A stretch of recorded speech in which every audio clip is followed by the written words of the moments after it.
Vamos ler então Lucas 18, a partir do versículo 1 até o versículo 8.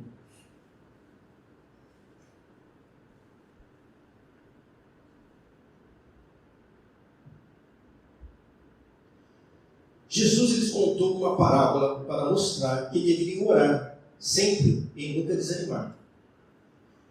Em certa cidade havia um juiz que não temia a Deus, nem respeitava ninguém. Havia também naquela mesma cidade uma viúva que sempre o procurava dizendo: julgue a minha causa contra os meus adversários. Por algum tempo ele não a quis atender, mas depois pensou assim: é bem verdade que eu não temo a Deus e nem respeito a ninguém. Porém, como essa viúva fica me incomodando, vou julgar a sua causa, para não acontecer que por fim venha molestar-me. Então o Senhor disse: ouçam bem o que diz esse juiz iníquo. Será que Deus não fará justiça aos seus escolhidos, que a Ele clamam dia e noite, embora pareça demorado em defendê-los? Digo a vocês que depressa lhes fará justiça. Contudo, quando o Filho do Homem vier, será que ainda encontrará fé sobre a terra?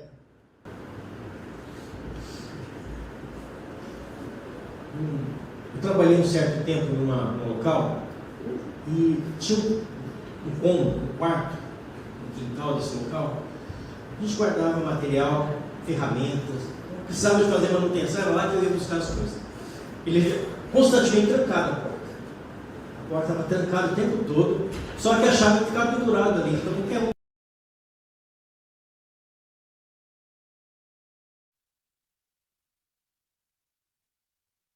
A chave está lá, é uma coisa da porta está destrancada. Qualquer pessoa pode abrir a porta, mas assim, não, a gente tem que trancar, porque qualquer pessoa pode entrar. Tá? Até hoje eu não consegui entender qual era a lógica de você ter uma chave pendurada na porta trancada. Por que eu estou falando isso? Esse texto aqui tem mais ou menos isso. Quando você pega um texto bíblico e você vai estudar, você precisa de uma chave exegética que vai mostrar o significado. Geralmente você está dentro do contexto do texto. Só que aqui Jesus deixou bem na porta. Antes de começar a contar a parábola, ele fala por que ele está contando. Ele diz no primeiro versículo: Jesus contou uma parábola para mostrar que deveriam orar sempre e nunca desanimar. Então a parábola que ele vai contar fala sobre orar. Orar sempre, sem desanimar. Não tem como falar sobre outra coisa. É oração, estar orando. Alguns domingos atrás o pastor estava aqui falando sobre oração, né? Reunião de oração e tal. A maioria das pessoas não aparece. A igreja não vem. Jejum, a igreja não jejua. Festa, a igreja está com peso. Assim, foi isso que ele falou? E essa é uma realidade. Oração é algo importantíssimo e a gente negligencia, porque a gente não entende realmente o que é oração. Jesus vai contar uma parábola sobre oração. A primeira coisa que a gente precisa entender é o que é oração. O que você pensa sobre oração? O que você aprendeu sobre oração? Eu, quando era pequenininho, eu aprendi que oração é falar com Deus. Eu aprendi isso. Criança, o que é orar? Orar é falar com Deus. Então, eu entendia que eu preciso orar. Então, eu posso ajoelhar, eu posso ficar de pé, sentado, fecho os olhos e falo. Chegou um tempo da minha vida que eu achava que quando eu estava ali cantando, se eu fechasse os olhos e botasse a mão, Deus estava ouvindo, é uma oração. Se eu o olho aberto já não era mais. Então eu tinha até mais medo de cantar com o olho fechado, porque vai que Deus está ouvindo, né? E eu depois não faço aquilo que eu estou cantando. São coisas que aconteceram na minha vida, formas que eu aprendi errado. Porque na verdade oração não é falar com Deus. Oração é ter relacionamento com Deus. Quando a gente se pega na ideia de que nós somos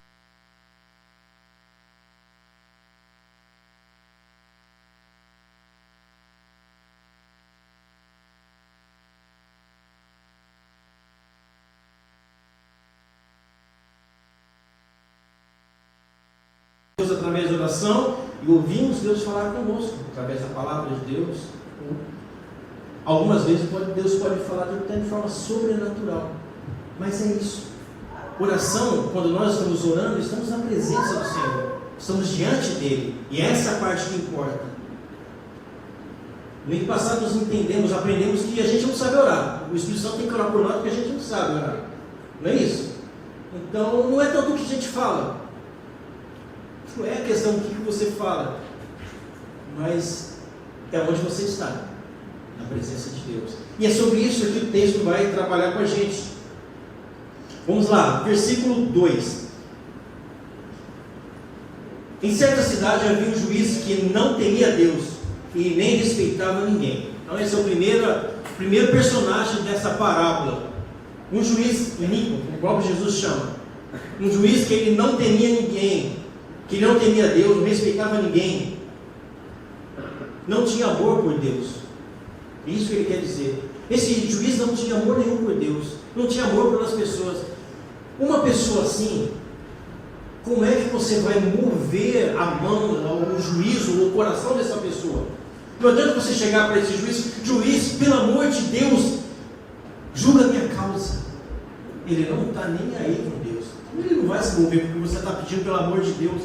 Não adianta chegar assim, o juiz, olha para a minha situação, eu estou sofrendo. Ele não está nem aí. Não está preocupado com você.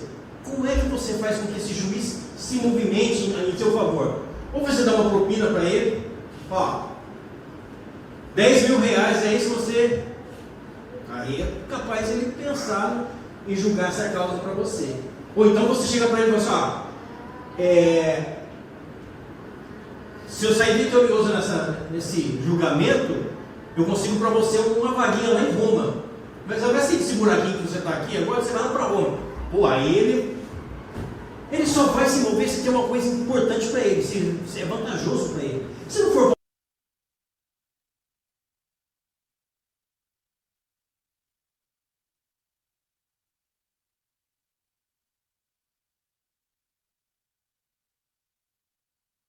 procurava dizendo, julgue a minha causa contra o meu adversário. A viúva é o segundo personagem. E quem é a viúva? A viúva não é como para nós alguém que perdeu o marido. Para nós, simplesmente perdeu o marido é uma viúva. No tempo de Jesus era muito mais que isso. Porque para a mulher era dependente do homem. Quando a mulher perdia o marido, se ela tinha um filho, talvez para cuidar dela, talvez ela tivesse o pai ainda vivo, podia cuidar dela. Mas quando realmente uma viúva, ela não tinha ninguém, ela estava sozinha, não tinha nenhum homem. E no contexto oriental isso é importante até hoje. Eu lembro quando a gente estava estudando árabe lá no Egito, um dia a professora estava mostrando, falando da cultura deles. Se você encontrar uma mulher que você conhece no meio da rua, nunca chame ela pelo nome. Essa é a cultura que ela estava mostrando para a gente. Nunca chame ela pelo nome. Chama pelo nome do marido dela, do pai dela, do irmão dela. Não fala o nome dela na rua, em público. Aí a gente até perguntou para ela assim, mas, professora, e se o marido dela chamar Maomé, como que faz? Porque o que mais sei é Maomé. Quase todas as mulheres na rua vão olhar para trás porque, brincando com ela. Mas essa é a cultura. Na época de Jesus ainda era pior, era uma dependência. E o fato dessa mulher estar numa corte, diante de um juiz, clamando para que o juiz julgue o caso dela, mostra o quanto ela sozinha, porque quem deveria estar na corte é o homem que cuida dela e não ela. Uma mulher não deveria estar na corte, essa mulher não deveria estar ali na frente do juiz. Se ela está ali, ela mostra que ela é sozinha, ela não tem ninguém. Ela precisa que o juiz, aquele homem, tome o cuidado dela, porque ela não tem ninguém, ela está só. E ela existe inimigos, pessoas que estão tentando tirar dela o que ela tem. Provavelmente esse marido deixou uma herança para ela. A herança na época era um pedaço de terra que ela podia plantar, criar algum gado. Só que ela estava sozinha, não tem ninguém para tomar conta daquilo. E provavelmente pessoas, homens mal intencionados, estavam tentando tomar aquela terra dela, a herança que ela tinha. Então ela vai diante do juiz para o juiz julgar o caso, para não perder a herança e não ficar míngua me pedindo esmola no meio da rua, para que ela tenha alguma coisa para se sustentar.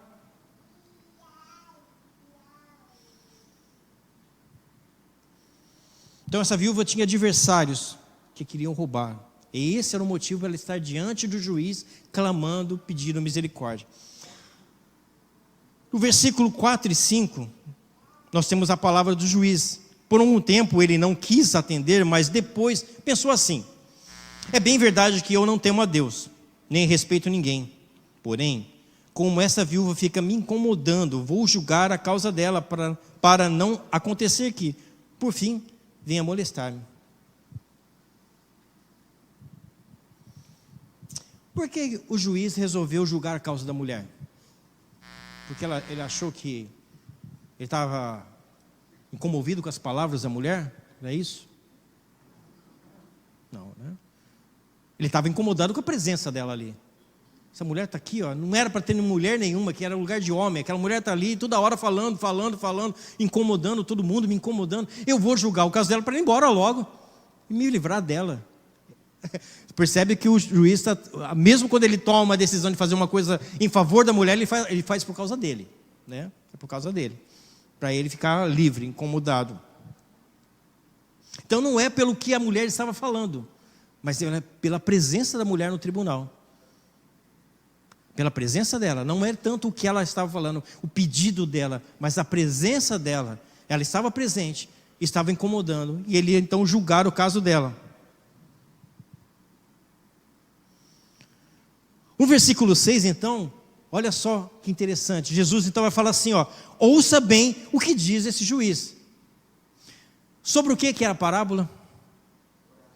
Orar. O que é orar? É falar com Deus?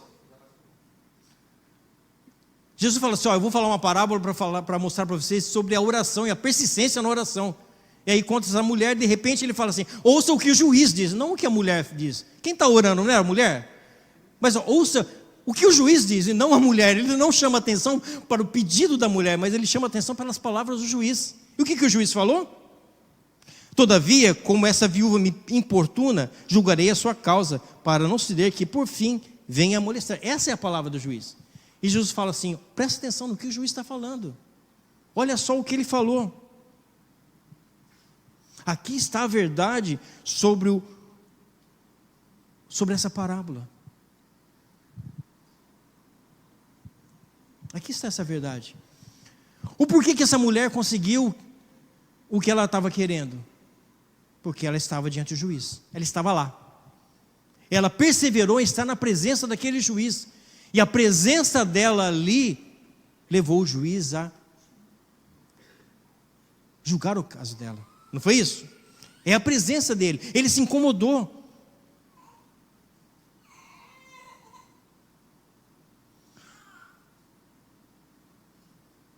O versículo 7. Será que Deus não fará justiça aos seus escolhidos, que a Ele clama dia e noite, embora pareça demorado em defendê-los? Pode ser meio estranho, Jesus está comparando Deus com um juiz iníquo. Não é isso?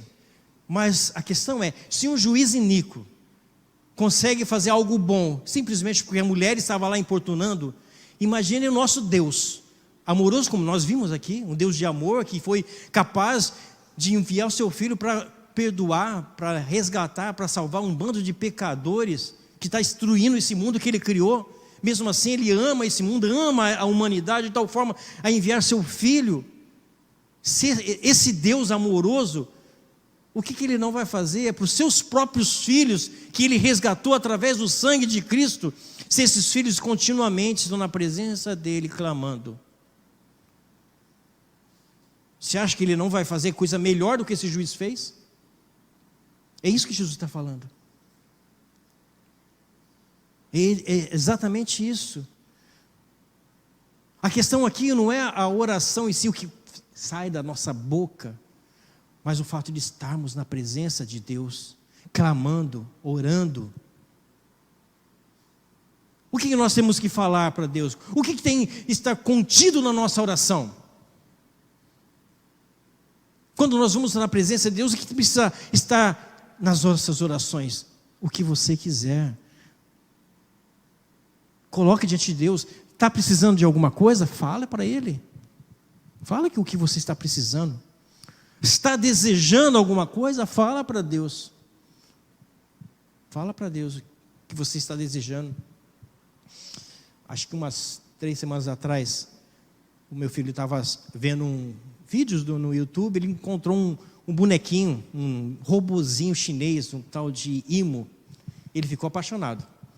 Aí começou, eu quero um Imo, eu quero um Imo, eu quero um Imo. Eu falei, filho, muito caro, filho. Vai orar, se Deus te der. Na hora ele parou, orou. Tá.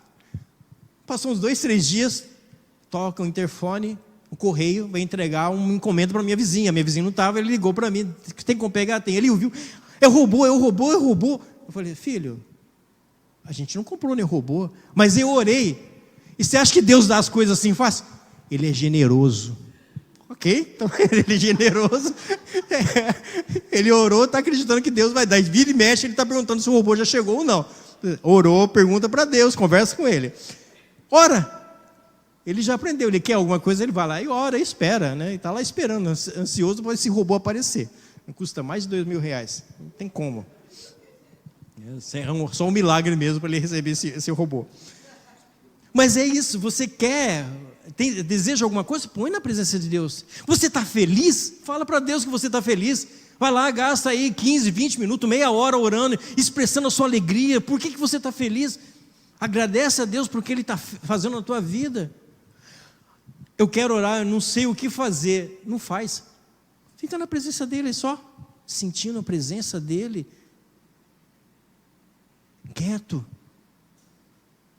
É o suficiente. Mas a ideia é, persevere em estar na presença do Senhor. Persevere. Quando eu começo a trabalhar com um discípulo, eu falo, a primeira coisa que a gente trabalha é a questão de ter um momento a sós com Deus, né? Se o discípulo ainda não aprendeu isso, a gente vai aprender. Você precisa ter um local, todo dia, um local, um horário específico, em silêncio, só você e Deus, tal. E no começo é difícil, a pessoa vai lá, abre a Bíblia, lê, Deus não falou nada. E vai um dia, 2 dias, daqui a pouco, na semana que vem, eu estou conversando com ele, não está dando certo, Deus não está falando. Persevera, continua. O problema não é Deus, o problema é você, que não está ouvindo. Porque Deus está falando, Deus está presente, mas a gente está tão desacostumado da presença de Deus, de viver sossegado. A gente é cansado, né? A gente vive numa vida agitada o dia todo.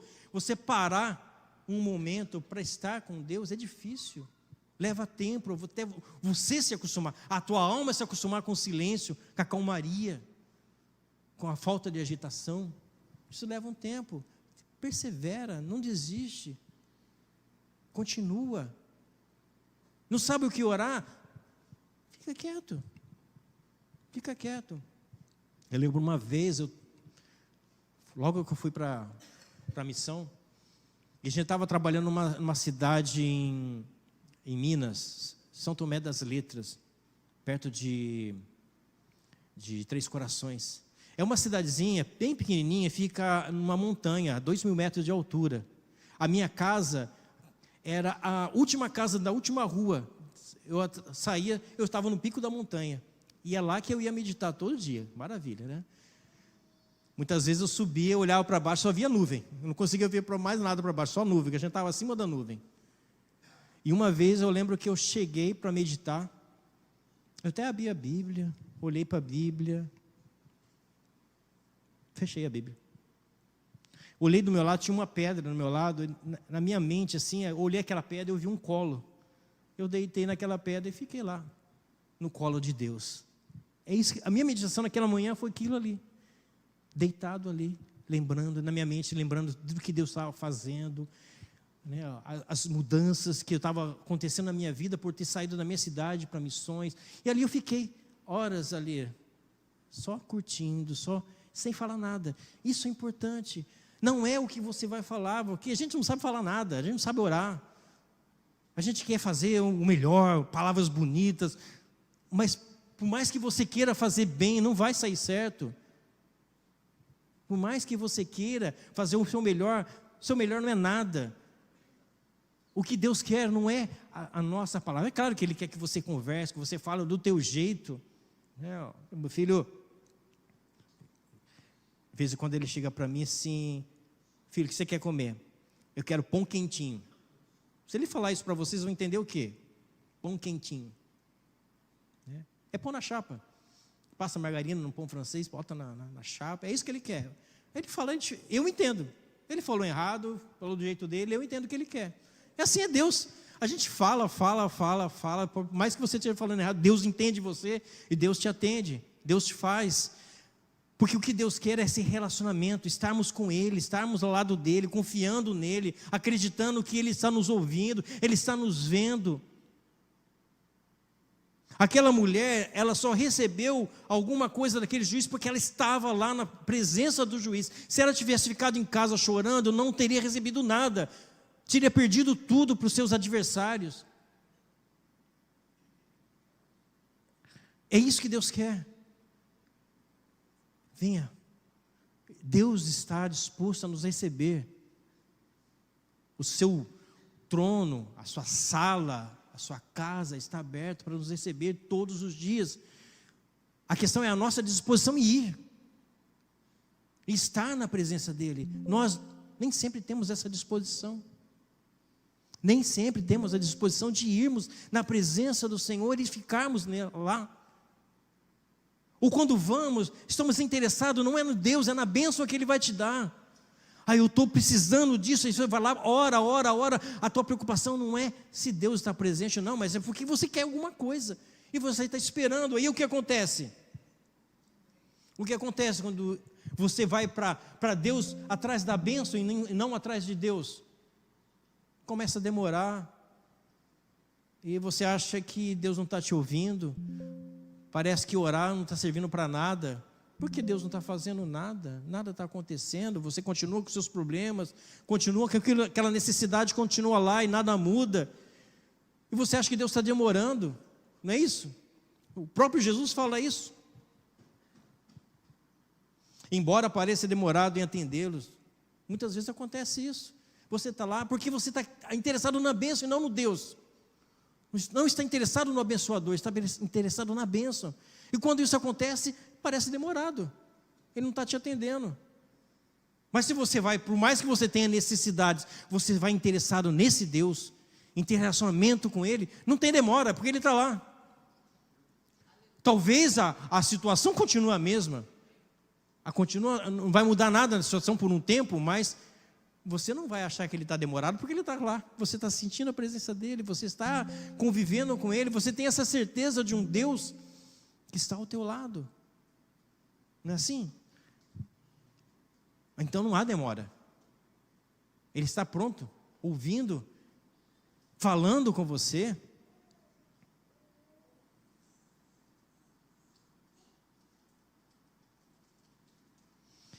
E no finalzinho do versículo 8, ele diz assim, no começo do versículo 8, eu digo, porém, que depressa lhes fará justiça. Deus nunca demora. Deus nunca demora. Mas essa impressão não é coisa nossa só, não.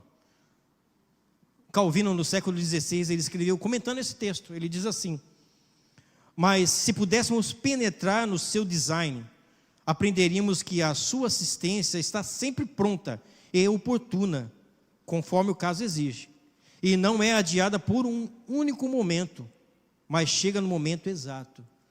Calvino comentando esse texto, porque mesmo lá no século XVI as pessoas também acreditavam, né? Pensavam, Deus está demorando. Então Calvino escreve, não está demorando não. A resposta de Deus vem na hora exata, no momento certo. Não tem demora. Não tem demora. Sabe aquele caso em que assim, você está precisando de algo, e está aquela ansiedade porque falta um dia, falta dois, falta um, falta algumas horas, e quando não acontece. Na hora exata, não existe demora nisso, é na hora exata, aconteceu na hora que você precisava. Para que antes? Para acalmar a nossa ansiedade? Não, é na hora que você precisa, Deus faz. Não é antes, nós é que precisamos acalmar a ansiedade, é confiar nele. Nós temos um Deus que nós cantamos, é fiel à palavra dele, e a palavra dele está dizendo o quê? Que ele atende, Ele é pronto em atender a quem está na presença dele, clamando. Não é isso que a palavra dele está falando? Então não existe demora. Não existe demora. Não existe não atender. Ele vai fazer o que é necessário ser feito para você na hora exata, no momento exato, sem nenhuma demora. Mas o que Jesus mostra que precisamos fazer? Estar na presença dele.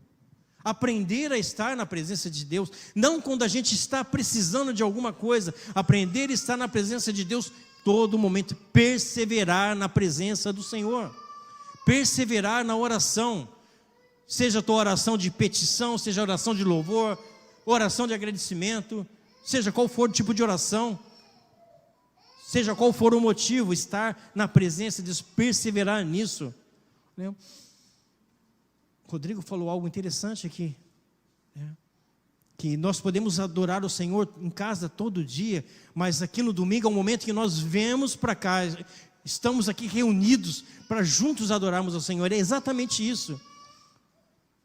Nós passamos a nossa semana buscando a Deus individualmente, talvez alguns em família, mas individualmente, buscando a Deus, adorando na presença de Deus constantemente, orando, clamando.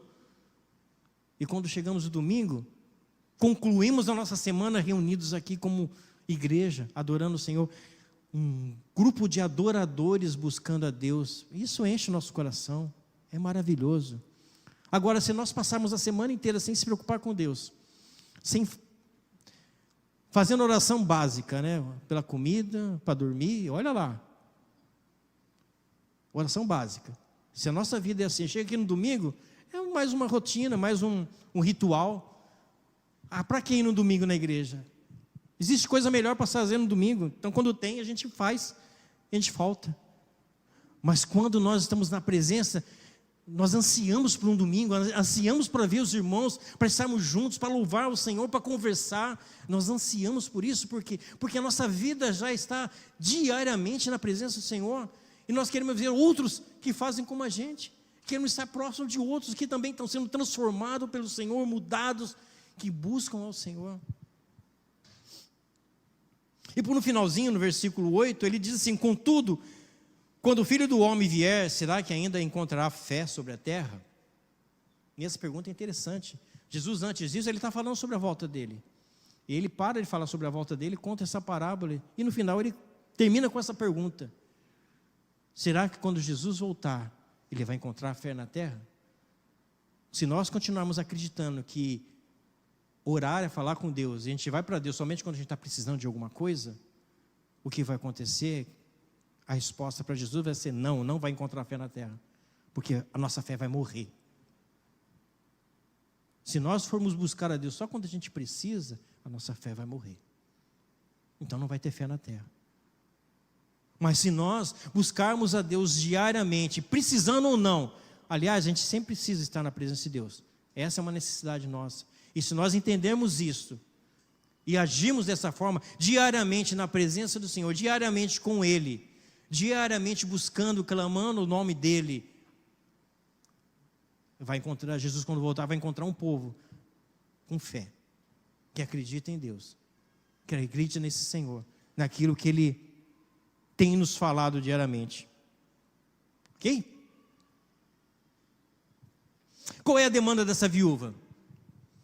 Existiam inimigos que estavam tentando tomar a herança dela, não era isso? Olha o que Paulo diz para nós em Tito, no capítulo 3, no versículos 5 e 7. Se você quer abrir, eu até espero um pouquinho para você ler comigo. No livro de Tito, no capítulo 3, versículos 5, 6 e 7.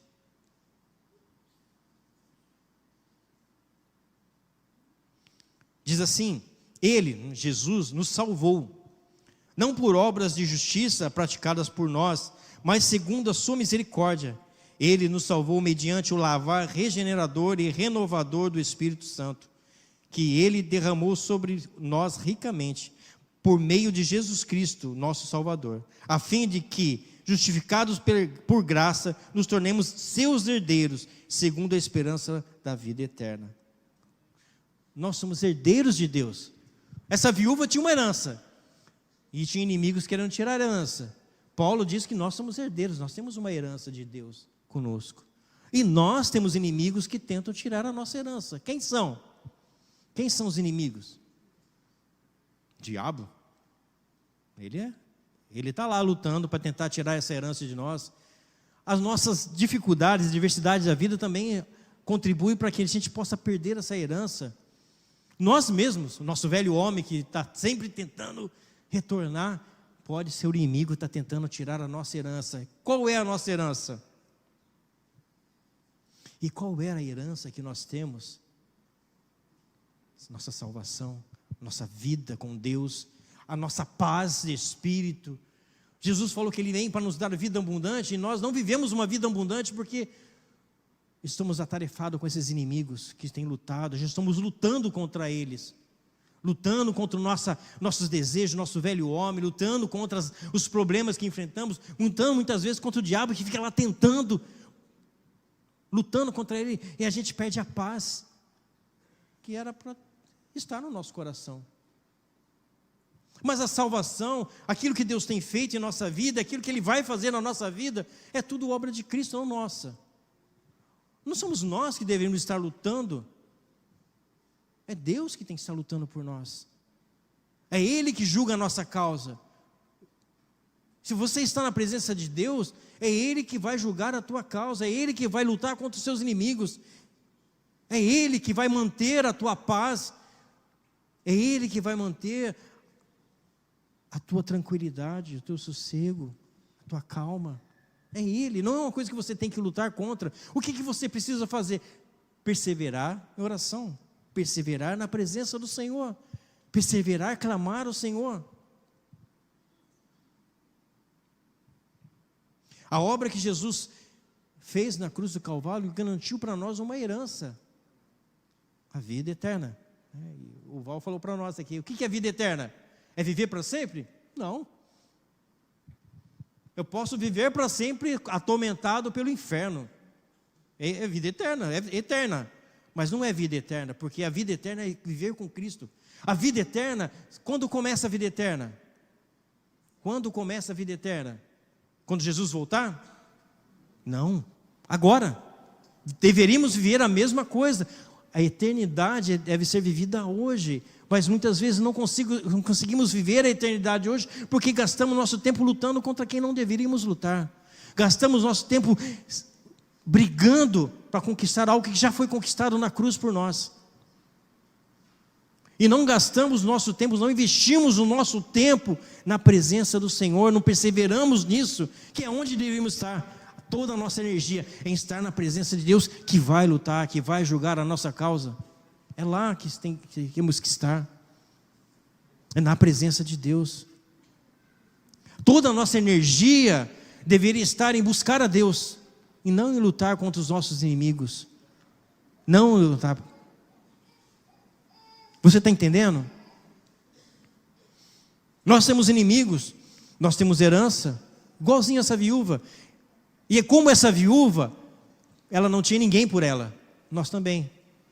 Não é verdade, nós temos o juiz amoroso e bondoso, Ele está por nós, é Ele que luta por nós, não mais ninguém, não é o seu colega, não é um amigo, não é o deputado importante, o senador, não seja que for, não é Ele, é Deus que é por você.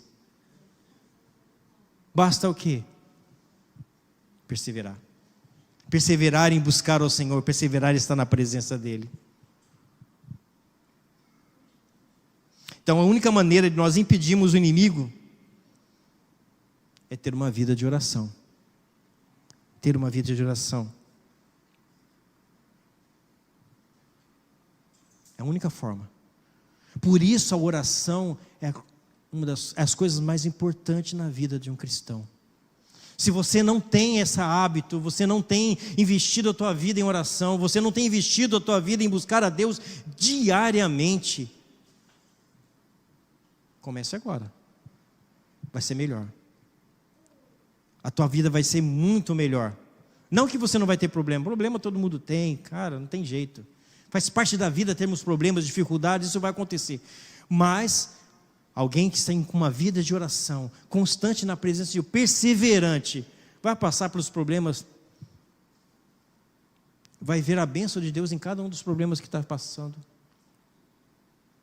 vai crescer com as dificuldades, e vai ser feliz, vai continuar a alegria, vai viver, curtir, vai viver a vida eterna a partir de hoje, agora, não vai ficar esperando Jesus voltar para as coisas melhorar, as coisas vão melhorar agora. Não é quando Jesus voltar, é quando Jesus te salvou. Ali começou a tua vida eterna.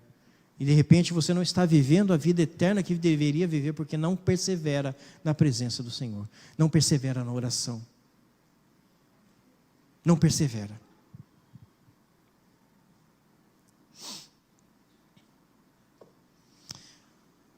Se somos salvos em Cristo Jesus, vamos ser incomodados com relação à oração. Por mais que você vai ser incomodado, porque é o que Deus quer dos seus filhos, estar na presença dEle. Amém? Então, só para a gente ir para casa assim, como essa viúva, nós herdamos as bênçãos de Deus. Ok? Como essa viúva, nós herdamos as bênçãos de Deus. Está sobre nós. Não existe uma dúvida quanto a isso.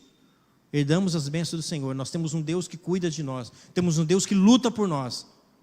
Esse é um fato, né? Mas ao mesmo tempo, assim como aquela viúva, nós temos inimigos que tentam tirar isso de nós, nos impedindo de estar na presença do Deus poderoso, né? Temos inimigos que tentam nos afastar da presença do Senhor para que a gente sofra sem a ação desse Deus em nossas vidas, tentando tirar essa bênção de nós. E a única forma então de termos isso constantemente em nossos corações e nossas vidas, vivermos essas bênçãos do Senhor, é ter uma vida de oração perseverante. Perseverante. Uma vida de oração perseverante. Aquela coisa assim como Deus fala assim: eu vou abençoar vocês, acabou. Ele vai abençoar, Ele é fiel nisso, né? Então você vai falar assim: eu vou separar 15 minutos do meu dia para ficar sozinho com o Senhor todos os dias, vai assim, em tal lugar, tal hora. Persevera nisso, não abra mão disso por nada, por nada. Seja fiel naquilo que você está falando para Deus. Eu vou investir um tempo de oração, um tempo de devoção a Deus diariamente, e cumpra isso, seja fiel. Nós queremos a fidelidade de Deus, vamos procurar a nossa fidelidade para com Deus também. Persevera. Não aconteceu nada, persevera. Está acontecendo, é que você não está percebendo ainda. Está acontecendo. Amém? Persevera nisso. Você perseverar na presença do Senhor, coisas vão mudar e você nem imagina.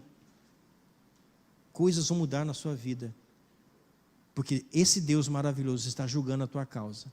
Esse Deus maravilhoso, amoroso, está trabalhando ao seu favor. Ao seu favor. Amém? Vamos orar. Senhor, obrigado, Pai, pela tua palavra. Obrigado, Senhor, pelas tuas promessas. Obrigado, Senhor, por nos lembrar da sua fidelidade e do teu amor, ó Deus. Sabemos disso, Senhor. Sabemos disso porque a tua palavra nos ensina. Sabemos disso, Senhor, porque já experimentamos isso, Senhor, quando o Senhor nos salvou, quando o Senhor nos colocou dentro da tua casa, quando o Senhor nos colocou no meio do teu povo, Pai. O Senhor mostra, Senhor, o quanto o Senhor é fiel conosco, Pai. Mas existe a nossa parte, Senhor, aquilo que o Senhor espera de nós, essa perseverança, estar na tua presença, Senhor, que muitas vezes é difícil, Pai. Não é algo fácil, não é algo tranquilo para fazermos diariamente. Muitas vezes a nossa rotina, os afazeres, os problemas que surgem, nos afastam, Senhor, da nossa perseverança, nos afasta, Senhor, da tua presença, Pai. Mas eu clamo, Deus, que o teu Espírito venha nos ensinar a ser fiel a ti. Nos ensinar, Senhor, a ser fiel com a nossa determinação em clamar, em orar, em estar na tua presença, Senhor. Teu Espírito nos ajude, Pai. Porque a nossa carne, o nosso desejo é estar longe de ti. Infelizmente, é isso que o pecado faz em nossas vidas, ó Pai. Nos mantém longe de ti. Mas se o teu Espírito nos transforme, nos molde, de forma a nos levar à tua presença, para que possamos estar diante de ti perseverante, clamando, orando, buscando ao Senhor, E assim, Senhor, através do relacionamento contigo, Senhor, possamos ter as bênçãos desse Deus maravilhoso, as bênçãos que o teu Filho conquistou para nós na cruz, para que possamos viver, não somente ser salvos, mas viver essa santidade, a salvação no nosso dia a dia, vivemos as bênçãos do Senhor diariamente, Pai, em nome de Jesus, Deus, amém, Pai.